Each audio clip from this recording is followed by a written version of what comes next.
The subject tonight is the subject of priests and preachers entering Islam. And often people ask me, we heard about you used to be a priest or something and you came into Islam, so, tell us about it. We want to know, how does that happen? And it's not just Muslims who want to know. Non-Muslims would like to know the story too, because they feel like, you mean you didn't understand? I mean, you were a priest, you didn't understand about Jesus? Come on, man! So, it's a topic that I talk about a lot. The first thing I have to do is clarify a couple of points. I was not a priest. In the English, we use the word priest to mean somebody who is in the Catholic Church. If you're not from the Catholics, if you're from the Protestants, then you don't use that term. We usually use the term, for instance, pastor, minister, preacher, reverend, and these are some of the titles. We came up with an awful lot of them because that's the way humans are, right? Give ourselves titles. So, I was a preacher and a minister of music. But it doesn't really matter, but just if you're talking to a Christian and you say a priest, he's going to say, oh my God, how is that? And when they find out, oh, you weren't a Catholic, no, that's a lie, then you weren't a priest. So I want to clarify that.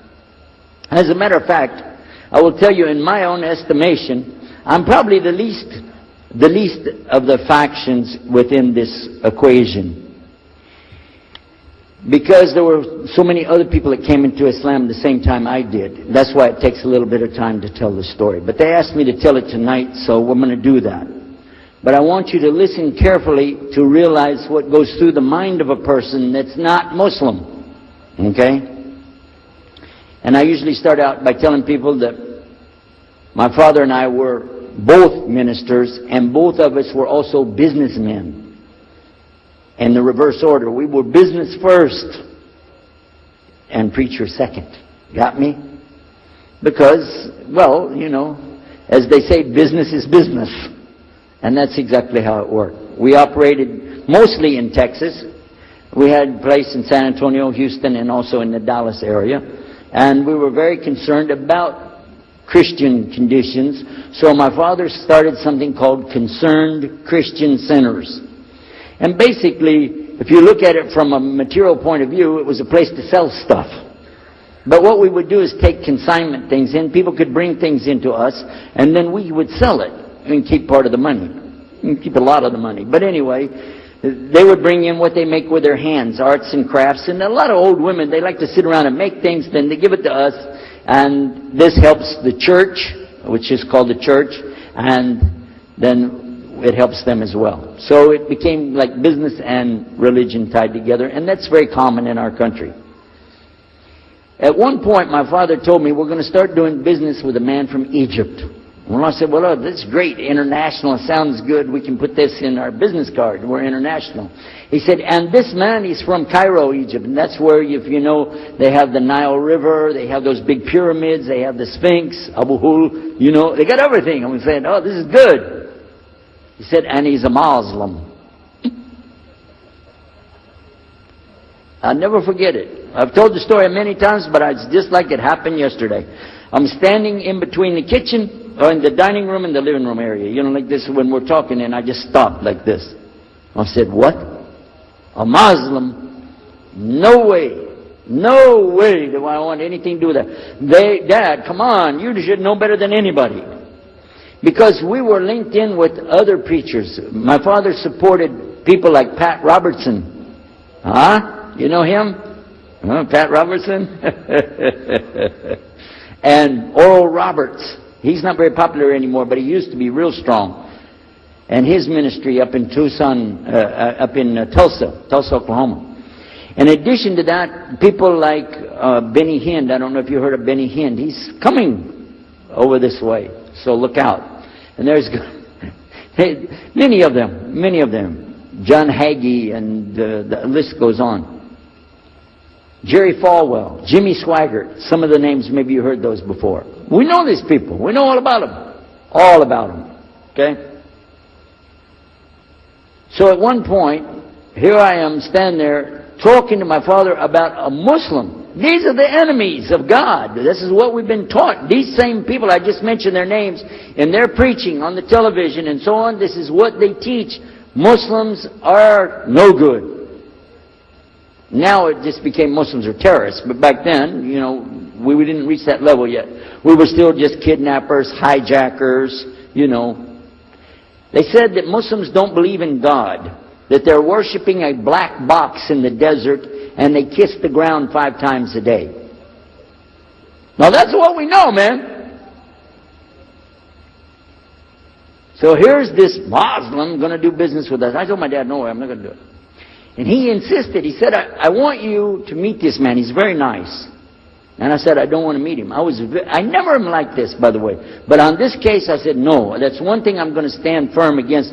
We're not going to do it. He said, I want you just to meet him. I said, all right, I'll do it for you. I'm going to do it my way. I'm going to go to church. And it's going to be on Sunday. When I come out of the church, I'm going to have my Bible under my arm. I'm going to have the salib. I used to carry a big cross. I'm going to have my cross with me. And I'm going to have my hat that says, Jesus is Lord. And I'm going to have my wife, born-again Christian, with me. And we are going to get this demon, devil, infidel, Muslim. And we're going to show him Jesus. Okay? Now, this is a true story, by the way. So I got up that morning on Sunday, and I was thinking, man, you know. We went to church. Strangely enough, the preacher was preaching out of the Old Testament about salvation coming at the time of David, which really puzzled me, because according to Christianity, it's coming through Jesus. And it really, that opened the door for me, but that comes up later in the story. Why was he saying there's salvation before Jesus? That's interesting. Now, when I get there to my father's store, I'm looking around, you know. I'm looking for somebody wearing, you know, a long white robe and some kind of black, you know, thing over that, with a long beard, and I guess I was looking for me, wasn't I? Anyhow, when I get in there, I don't see this guy. By the way, imama, sword, everything. Ayatollah Khomeini, maybe. This is what I had pictured. I said, where is he? I'm ready. My father said, he's over here. I said, where? I said, here. This is a normal guy. He was normal. He didn't have a beard. He didn't have any hair at all. I said, how do you do? I told him my name. He introduced himself. His name is Muhammad. I said, how do you do? After the niceties of hello, how are you, how's everything, I said, do you believe in God? He said, yes. Oh, yeah? Sure. I said, but do you believe in the God of Moses? He said, yeah. Abraham? Yeah. What about David and Suleiman? He said, yeah. So when I meet this man, I'm impressed that he's believing these things, but I thought maybe he's just saying it. So I even asked him, what about Jesus? Because I thought maybe they're kind of... First I thought Muslims were like Hindus. That was first. And then when he said he believed in some of the things of the Bible, I said, okay, maybe they're like Jews. So that's when I said, yes, but what about Jesus? Do you believe in Jesus? And he said, yes. I said, okay, wait a minute. This is going to be easy. I can convert this guy. So I agreed that we're going to do business with him. And in fact, I took him immediately out to have tea together. We sit together, drink tea, talk a little while. And I started trying to preach to him right away. I'm in the Bible. I got it right there. Flip it open. Genesis. Let's talk about Abraham. What do you know about Abraham? Abraham, he had 2 sons, you see, and blah, blah, blah, blah, blah. And I'm doing all the preaching to him. You imagine this?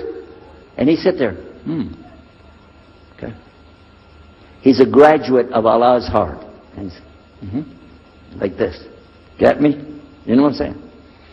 Well, it happened that during Ramadan, some of his friends that he was staying with, they had to move their apartment around or something, and he was going to go stay in the masjid for itikaf in Ramadan. It's normal.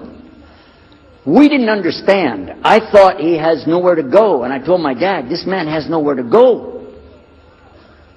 And my dad said, no, he's got money. I said, no, he doesn't. Dad, I'm telling you, he has no place to go. I heard him say he's going to go live in the mosque to a Christian. If you're going to live in the church, ooh, that's the worst. So I said, let me offer that he can stay at our place. And my dad said, no, you don't do that. That's not right. I said, no, I'm going to offer it to him. I went to him and I said, how would you like to come stay at our place? He said, no, I want to go and stay there. I want to stay in the mosque, and it's something good. I said, oh man, look at this poor man. Oh my God. He doesn't know, oh, poor soul. Please come and stay in our house. And he said, no, I can't. I need to go stay with her. I said, I'm scratching his dignity. So I told him, listen, no. I want you to come and you can pay. You can pay money and stay with us. He said, how much? I said, $15 a week. Which in America is like nothing. $15 is nothing. I said, and then he kind of hesitated. I said, and we'll pay for all the food. Well, you eat $15 worth of food in one day in America. He said, okay, all right. And I told my dad later, I said, see how I did that? Because now he'll stay with us. He knows he's getting a good deal on the food, and I was making it all about money. Well, I didn't know he wanted to come and stay with us. He wanted to learn about how we're Americans and how is the dawah going to be. What do we believe? Especially people who are preaching. So he came and stayed in our house. And I said, well, now that's good. I'll travel with him and go with him in places, and he'll see and he'll learn about Christianity. As we were traveling and working together, we put up tables just like this and booths and things and set things out for people to come and look at them and sell things. And I caught him one time. When somebody wanted to take something from the front, he took it from the back and gave it to him. And I looked at him. And the next time somebody started to take something, he took from the back and gave it to him. I said, hey, Muhammad, we take the stuff from the front because that's the old stuff. The new stuff in the back, just hold it back. You know what I'm saying? This is dated material. Get rid of the junk first. He said, no, I can't. In my religion, we can't sell something unless we give the people the best. I said, got me on that one. And I'm supposed to be telling him about a better deal. I said, okay, yeah, whatever. You're never going to make any money, though. But that's all right. Over a period of time, I came to learn a lot of things. Also about being humble. A lot. Because this man was obviously well educated, very articulate, could really talk about a lot of subjects. In fact, I tried to debate with him about many things, but he was so wise and well educated that he could see what I was doing and he would take it easy and let me win every debate. I could win any debate with him if he wanted me to. But if he wanted me to lose, I was going to lose. This was how well he could handle it. Now what happened, one of the preachers that I knew, another preacher, who used to carry a big cross and walk down the street so people would stop and talk to him about religion, he had a heart attack and he went to the hospital. So I went to the hospital to visit him, and when I was visiting him, I met another man in the hospital who was in a wheelchair. This gentleman had a problem. He didn't want to talk to anybody. And I told him, let me witness to you. Let me share the message of Jesus with you. So I took out my Bible, and again, I started telling him about a prophet, Prophet Yunus, alayhi salam.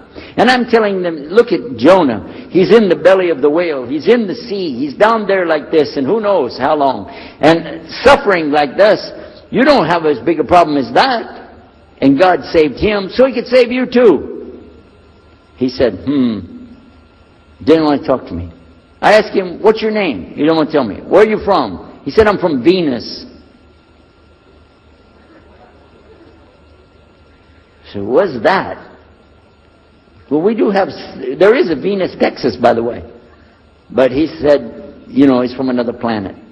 So I kept, each time I would go, I would talk to him, witness to him. Finally, one day, he started crying. I was pushing his wheelchair around. I took him down. I rolled him around different places. He started crying one day. He said, I'm going to confess something to you. I need to confess something to you. Now, to a Catholic, confession means you're going to tell the priest all your sins. and then he's going to forgive you. Well, I wasn't Catholic. And I told him, listen, I'm not Catholic and I'm not a priest. I'm a preacher. He said, I know better than you do. I am a priest. I said, oh my God. This man is a priest and he knows the Bible better than I do. He said, I just have had a hard time. I've been here and having heart attacks and I've been having problems and everything and trying to figure out a lot of things. He said, I'm sorry I took it out on you. I really am. I apologize. And he started crying. And when he started crying, I felt sorry, you know. I hugged him. I said, it's okay. One day I went to the hospital and my friend was gone. So I started visiting with the priest. And that happened one time I went to visit him at the hospital and he was gone. And I asked him, where did he go? They said he went home. I said, home? He's a missionary priest from South America. How did he go home? She said, I don't know. He's not here. I'm sure his family. I said, he has no family. I know him personally. He has no family. Where did he go? She said, I don't know. We're not responsible for them. I said, well, let me see where he went. You got it in your file? She said, I can't do that. Those are locked up. Nobody can look in the file. And I got in the lady's face and I said, listen to me. This man could die in the street right now, and it's going to be your fault. And you're going to get sued because I'm going to sue you for him. She said, okay, his folder's over there, but I'm not going to watch. And I went over and I looked for it, got address where he went. Sure enough, he was in a place where they put people that have no place to go, a shelter. So I went to the shelter and I found him. He was still on crutches. He saw me, he started crying again. He said, please get me out of here, get me out of here. I said, okay. Come live at my house. Now, I told you the story so you can see something. Now look, I have 2 visitors in my house. One is a Catholic priest. The other is a Muslim. And I'm thinking I can get the Catholic priest and convert him to be a Protestant. At the same time, I'm going to catch the Muslim and bring him over to Christianity. High aspirations. But it didn't work. Some strange things began to happen. We would sit around the table at night to discuss what is the Bible and what's the salvation.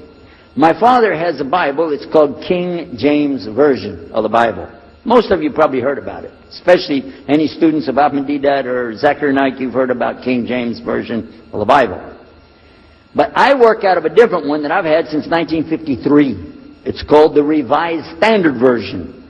And it says in it, King James Version has grave mistakes, grave errors, defects in it. That's what it says.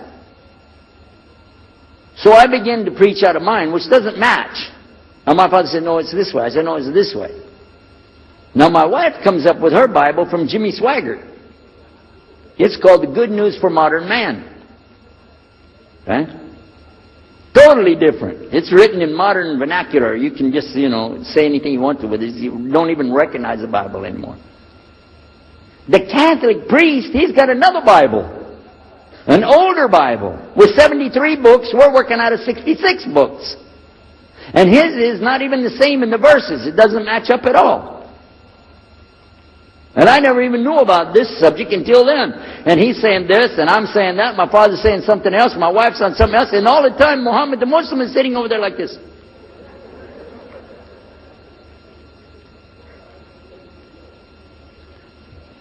So we asked him.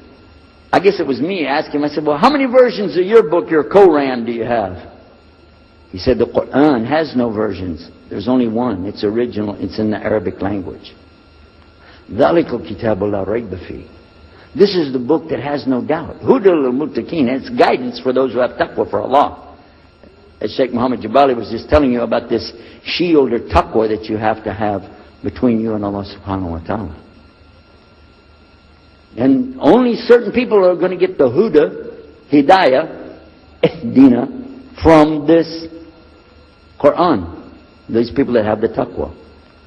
So when he's telling us that the Quran is one, I'm going, huh? And it's in the original language, we still have it. You know what I was thinking? He's lying.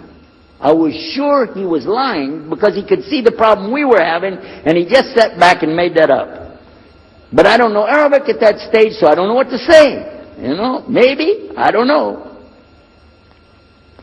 And he left it at that. He didn't try to preach. But it put a big doubt in my mind now about, we got all these books, he's got one, and La Rayba Fi, no doubt in it. So another time we had another discussion that came up. Now this time I went to the other preacher who had the cross. And I was asking him, I want to be able to explain the Trinity. He said, you know the Trinity. I said, yeah, I know. And I know the Council of Nicaea when we had that. But I want to know the way to explain it so a human being can just understand it. He said, okay. It's like an apple. Just take an apple. The apple has a shell around the outside, the skin. Inside is the meat. Inside of that is the seeds. Okay? 3 things, 1 apple. That's the way. I start going back. I'm going to tell this Muslim about the Trinity. But on the way, I remember his arguing with me, his way of debating with me. I said, no, he's going to tear me apart. As soon as I say seeds, he's going to say there's more than one. So it could be 7 or 8 or 9 or 10 gods all rolled into one. No. It's got to be special. It doesn't work like that. Let me go back and try again. So I went back to him. I said, what if he says there's more than one seed in there? He said, okay. I said, and besides, it could have a worm running through it. Then that would make it go up another notch. What can I do about that? He said, okay, forget the apple. I said, okay. It's like the babe, the egg. Use the egg. The egg has a shell. Inside of the egg is the white. Inside of the white is the yellow. 3, 1 egg. That's it. So that's good to go. Now I start going home again, and it hit me. Wait a minute. The egg could have a double yolk. God becomes 4, just like that. Plus, it could be rotten. I'm not going to ask him again. So at the market one day, I saw a man, and I was talking to him because I was listening to some things that Muhammad had told us about the belief in Islam, Allah is one.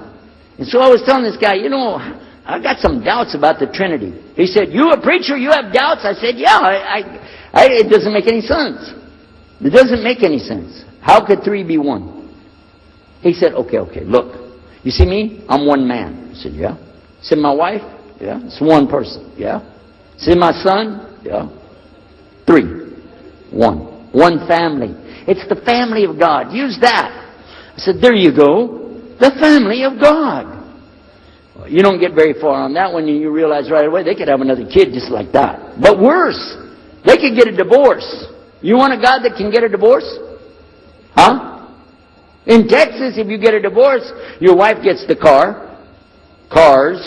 house, your retirement check, your 501, your TO plan. She's going to get your computer and even your email. You got nothing left. And I don't want a God that can have a worm in it. I don't want a God that can be rotten, and I don't want a God that can get a divorce. I want to explain this Trinity the right way. Sure enough, the subject came up, Trinity. There we are. Now here's the priest trying to talk about the Trinity is like an apple. I'm going, go there. And then the egg, don't worry about it. The family of God, forget about it. I know what's going to happen. So we ask Muhammad, we say, okay, what do you say about God? What do you think he said? أعوذ بالله من الشيطان الرجيم بسم الله الرحمن الرحيم قل هو الله أحد الله الصمد لم يلد ولم يولد ولم يكن له كفوا أحد. And he explained it something like this. Say he is Allah, the unique, not like anything else. He's eternally sought after by his whole creation, but he doesn't need the creation. He's not the father of anything. He's not the son of anything. He's not like anything. And he is unique. Ahad. I said, boy, that's exactly what I already think, but I can't admit that. That sounds too easy. But plus in the Quran, Allah subhanahu wa ta'ala tells us to tell the Christians, don't say 3. Here's a little point. I'm going to go out of the story for a minute to show you something. Nowhere in the Old Testament, the Torah, or the Zabur, the Psalms, or the Injil, which is the New Testament, nowhere in the Bible do you find the word Trinity. Not once. Not once is the word Trinity. But it's in the Quran. We have it in the Quran. It says, Thalath. Tell them not to say Trinity. But they don't have it, and Allah said, don't say it. Guess what else? The word Bible is not in the Bible. Bible is from Greek, it means biblios or book. Book.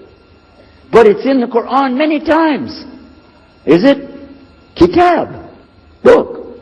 Ahl Kitab. People of the book. So we found in the Bible a shortage. They're talking about it, but the Quran is explaining it. I found actually in the Quran, I can explain the Bible much better because it gives me the things I didn't know how to explain. So then in my mind, look what I did. I started realizing what he was saying was true, but I never admitted it. Instead, I was taking this and mixing it. And when I would go give my next talk, I would say, so and so and so, and I would use what I learned from the Quran to explain what's in the Bible. Some of the people liked it, but some of them didn't. Because when I began to talk about salvation being based on what? And the Bible tells you in there, there's no Savior except God. It says it real clear. Jesus is not your Savior, God is. When I found that, I said, okay, let me try another way to explain that. Each thing as I would learn it, I'm trying to change how I'm presenting the thing. It still doesn't dawn on me, I need to do something. But I could see for sure God is only one, and that, so I totally forget the Trinity thing. My dad never did believe it anyway, so he had no problem with it. Now we come to some new thing. The priest asks the Muslim, can I go to your church with you? The mosque. He said, sure, come on. Well, he went, and they came back. So we took the priest aside, come here. What do they do? What do they do in there? Tell us, what did he do? Did they like kill some animals, or what do they do in there? He said, no, they just stand there like this, and they pray, and they leave. I said, what? They pray and leave? I said, yeah. Okay, what kind of music do they have? He said, they didn't have any music. No music? How in the world are you going to worship God without music, man? So I asked him, Muhammad, you guys don't have any music? He said, no.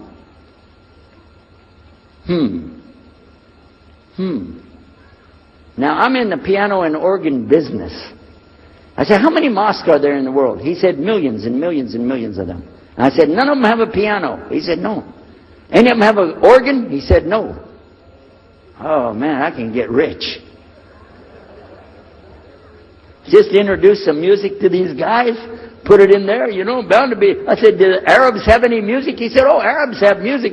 I said, boy, I got it figured out, boy. I can see my next $1 million coming right straight up at me, So then the priest asked again another time, he wanted to go back to the masjid again. He went, this is middle of July, 1991. He went to the masjid with him again. And by the way, this masjid, Sheikh Mohammed Jabali knows it very well, is on Medina Drive in Arlington, Texas. And that's where they were going to, because we were living in Midlothian, just south of Oak Cliff and south of Dallas. So they didn't come back. All night we're waiting. What happened? Very late they came back. And when he came in, I looked. There's Muhammad. I recognize him. Who's the guy with him, though? He's wearing a white jalabiyah, white dress like this. Has a white pillbox cap on his head. And I looked at him and I said, Pete. His name was Father Peter Jacobs, but we're not, Catholic, so I don't have to call him Father. I said, Pete, did you become a Muslim? He said, Ashhadu an la ilaha illallah, Ashhadu Muhammad Rasulullah. I said, oh my God. Now I used to have cameras like these cameras right here, because we had a television show called Estes Music Jamboree.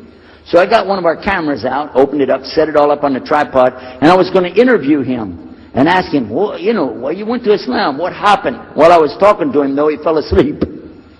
So it was still in my mind, and I was thinking, what am I going to do? This is too amazing. Now here I'm preaching to the people, and I'm trying to change what I'm saying, and here's a priest, just became a Muslim. My father's saying it's a good deal. It sounds all right to him. I don't know what to do. So I decided, I'll talk, make mashura. I talked to my wife. We have an apartment upstairs. We were in our apartment up there, and I'm telling her, oh, you know, a priest became a Muslim today. What is that? And can you imagine what they were saying about the Quran and saying about this and so and so? All of a sudden she said, I want to get a divorce. Oh, whoa, whoa, whoa, whoa, whoa. It's not the subject, but what happened? She said, no, all this talking about religion and talking about Islam, and so I can see. I said, oh, no. No problem here. No problem. I said, you thought no, I was just observing somebody else. No, I'm not interested. Trust me.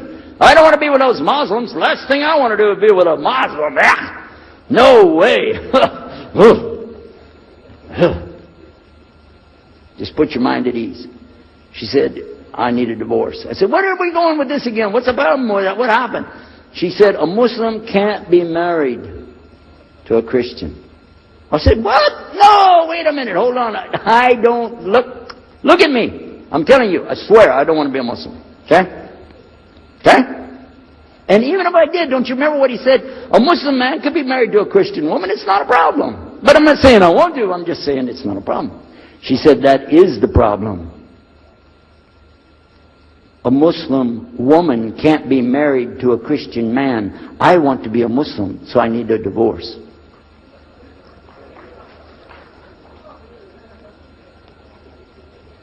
I'll never forget, I was sitting right on the edge of the bed, just sitting there, you know, and I almost fell over. I said, at last, I can tell the truth. I can say it. I didn't realize that she liked the idea. I was afraid. I said, okay, the good news is, I too want to be a Muslim. You know what she said? I don't believe you. I said, no, really. I was just saying that because, you know, but for sure, just so you know, I want to be a Muslim. I've been thinking about it. I want to be a Muslim. We're both going to be Muslim. Alhamdulillah, it's going to be great. Right? You know what she said? I don't believe you because you're either lying right now or you were lying 5 minutes ago when you said you didn't want to be a Muslim. And either way, I don't want to be married to a liar. So get out.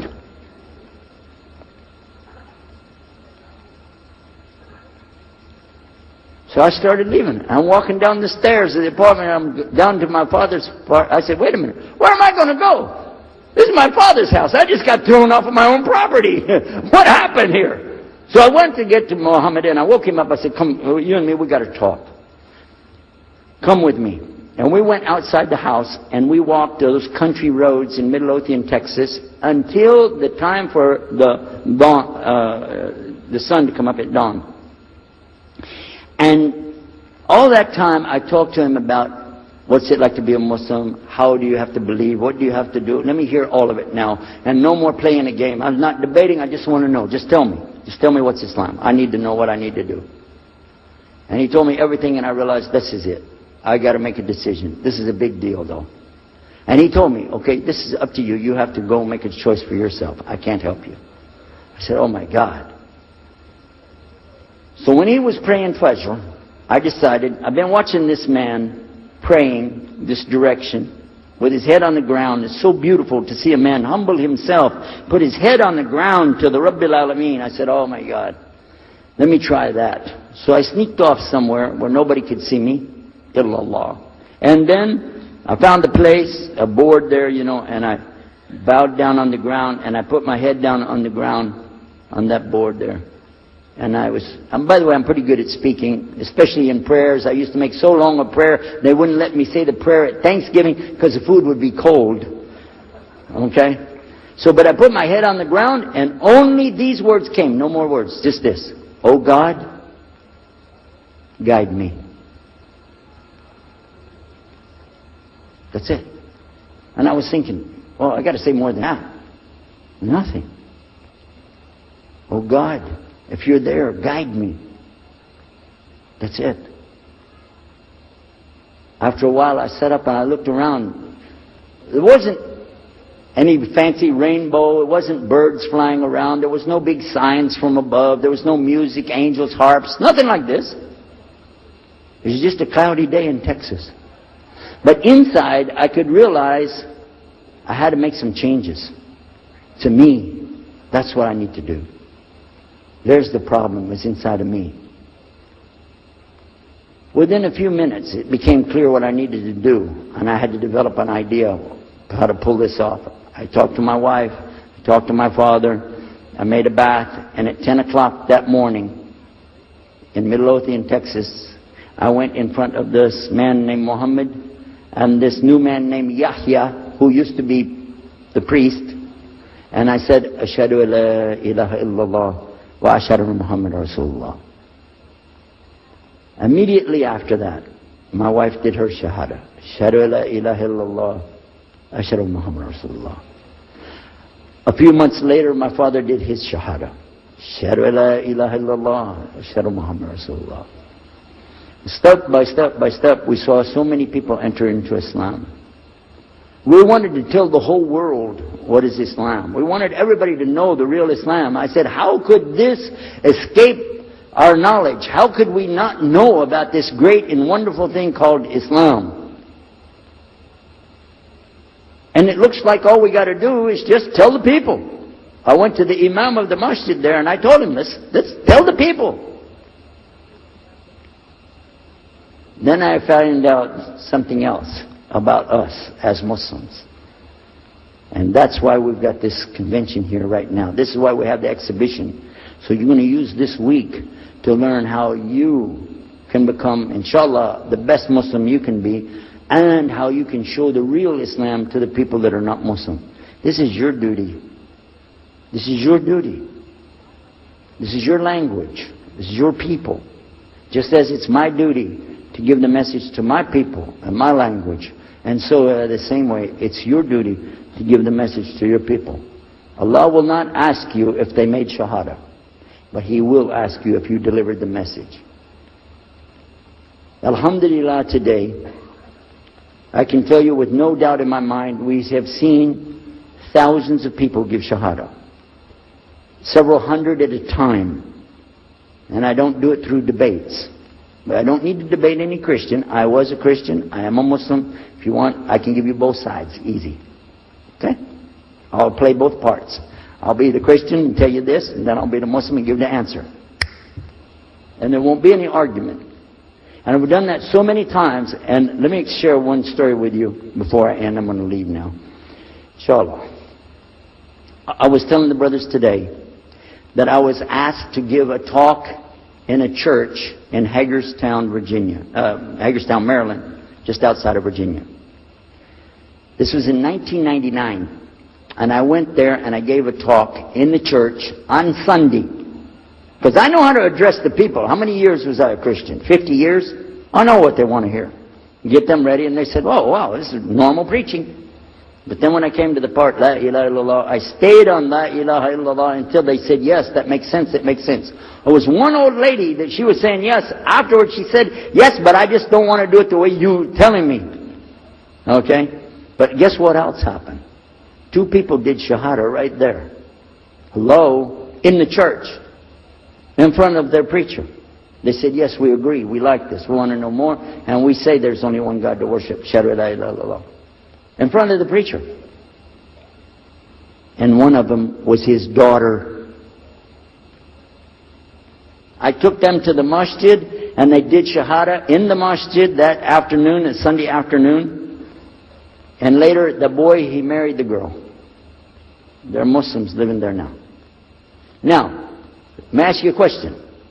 If I would debate and argue with this preacher and made him look stupid, would he ever bring me back again?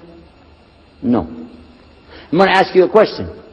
If you were at a place and you saw somebody change their religion to another religion in the temple of that religion, and the father was the priest there, what would you think? Is that man ever going to call me again? Do you think he'd call me again? 3 months later, he called me again. Come back again. We really enjoyed it so much.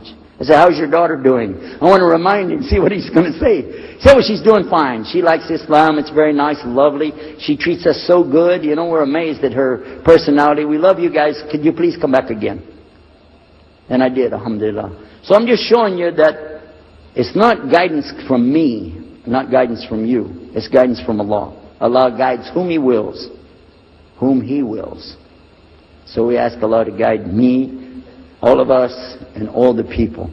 And whoever He guides, they'll be fine. But whoever Allah doesn't guide, they got a problem. Serious problem. Our job here with this exhibition of peace, the vision of Islam, is to do one thing: communicate the true message. If the people don't want it, that's your choice. That's their choice. You don't have to take it. But it's our responsibility in putting this on, all the scholars that are here, it's their responsibility to tell us what's the truth in Islam and let us see for ourselves. And that's what we're going to try to do through this week. So I need you guys to listen to me. You have to participate. Your side of it. Your side of it is to show up every day. And your side of it is to bring other people. I want you to look at all that blue plastic. Look at the blue plastic back there. You see that blue plastic? The next time we come up here, I don't want to see blue plastic. And that means I don't want you to steal the chairs tonight, okay? I want you to go get some people and fill up those chairs so they can hear this message before it's too late. Because if that man from Cairo, Egypt, had not taken the time to spend 3 months of working slowly, carefully, nurturing myself, my wife, my father, my daughters. They also became Muslim, by the way. I forgot to mention that part. And a priest. Look at what Allah gave him. And from all the people that we gave Shahada, this man in Egypt is taking the reward for that, even now. Even now. I'm not saying you'll give a Yusuf Estes the Shahada, but I'm saying Allah will give you the reward according to what you're trying to do. Please don't leave this place tonight and forget what you heard here. Please carry this with you.